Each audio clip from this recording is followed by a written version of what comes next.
Okay, let's talk about the different types of lights that you can have in your scenes and what the differences are. The best way for me to demonstrate this is to simply get rid of the other lights in the scene by clicking on the garbage. So we can just see the effect in the actual window itself. So here is our light. This is our first light that we have here. And if we look over here, we can see that it's an infinite light. Think of an infinite light like the sun. It's a source of light that just pretty much covers everything uniformly. It can give you some nice shadows, and you can think of it like looking down at a city, a big metropolitan city, where you have the building shadows, and they're pretty dark and they're pretty harsh. So it covers the entire city in the exact same way.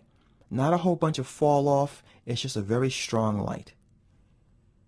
A spotlight is the type of light that works on these little shutters here, and you can find them typically like in a movie theater or on Broadway. A spotlight projects its light through a cone, and that cone has a fall off. It's stronger in the center, and it gradually falls off in intensity as the cone starts to diminish. So that is the difference between those two lights. I typically use spotlights more than anything. Also, I use the point light quite often as well because it's nice and soft. A point light is a light source like this that's something like a candle.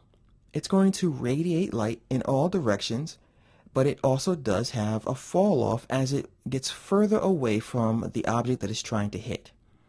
You can use a point light to act as a torch, a headlight. Well, actually a spotlight's better for a headlight, but you can accentuate it with a point light to show a little bit of the effect of the light itself reflecting back on the car.